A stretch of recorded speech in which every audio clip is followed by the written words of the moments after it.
Do'konga borish shart emas, kitoblar o'z uyingizga keladi. Asahi.uz sizning internet do'koningiz. Yomon do'st soyaga o'xshaydi. Quyosh chiqqan kunda yugur. Undan qochib keta olmaysan. Bulutli kunda uni qidir. Topa olmaysan.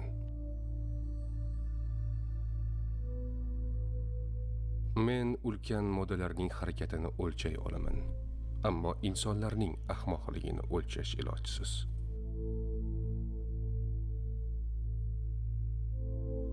Tabiat oddiylik ichiga ko'milgan. Shunday ekan, oddiylik ahmoqlik bilan barobar emas. Biladiganlarimiz bir tomchi bo'lsa, bilmaydiganlarimiz okeandir. Ehtiyotkorlik bu dushman orttirmaslikdan turib, o'z fikrini bayon eta olish mahoratidir. Tortishish kuchi sayyoralar harakatini tushuntirib beradi, ammo bu harakatni kim boshqarib turganligini tushuntira olmaydi.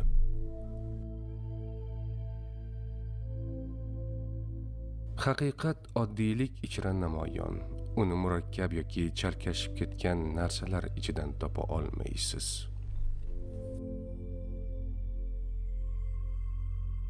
Katta tavakkalchiliklarsiz amalga oshirilgan hech qanday kashfiyot yo'q.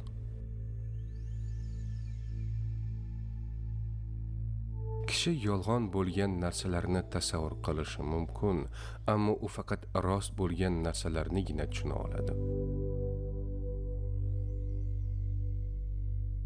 Agar qandaydir qimmatli kashfiyotlar qilgan bo'lsam, bu kashfiyot boshqa har qanday qobiliyatimdan ko'ra ko'proq sabr toqat bilan diqqat qilganligim tufayli amalga oshirilgan. Tepaga ko'tarilgan narsa qachondir tushishi aniq. Har qanday harakatga nisbatan teng, teskari yoki qarama-qarshi reaksiya kuzatiladi.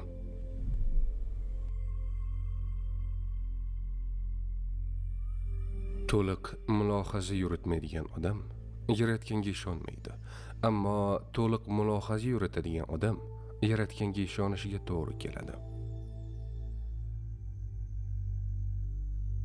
Hayoting birovlarga izoh berishi bilan emas, balki o'z so'zingni dunyoga aytib ketish bilan o'tsin.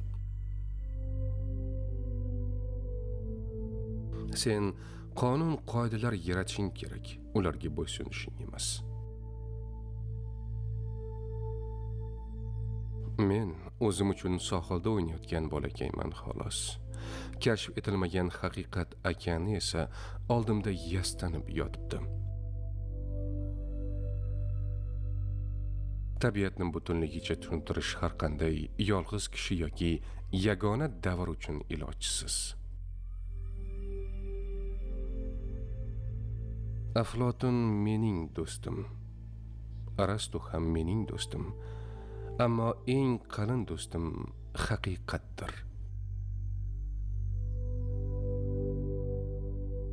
Nimaiki bo'lmasin, bizni himoya qiladigan birgina narsa bor. Muqaddas kitoblarda yaratgan bizni asrashi aytilgan. Hech qanday dalil isbot bo'lmaganida qo'limdagi bosh barmog'imning o'zi meni Xudoning mavjudligiga ishonishim uchun yetarli bo'lgan bo'lardi. Haqiqat sukunat va meditatsiyaning mevasi.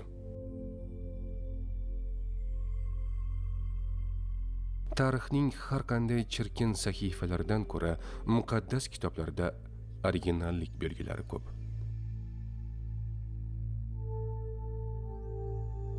Boshqalar ham men kabi ko'p o'ylaganida, ular ham shunday natijalarga erishgan bo'lardi.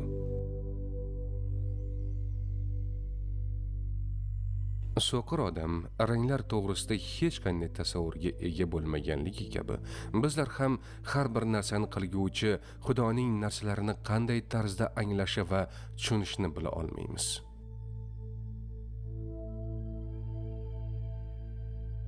Men mashhurlikka erishganligim sababli miyamning bir chekkasida joylashgan aqlli odamdan foydalanib, turli g'oyalar yozganligim va ularni nashr etganligimdir.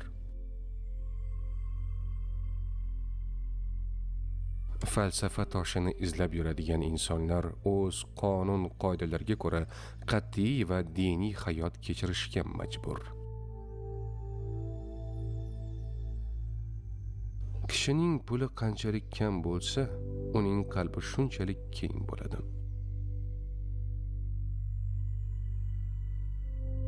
Kishi soxta xudolarga sig'inish uchun qancha ko'p vaqt sarflasa, uning Allohdan o'zga iloh yo'q ekanligini anglashi shunchalik qiyin bo'ladi.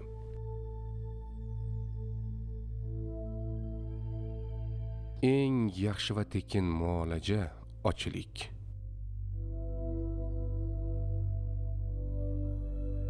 Falsafa shafqatsiz sudya vazifasida ishlaydigan ayolga o'xshaydi. Kishi u bilan kelishishni bilishi uchun qonunlarni bilishi kerak.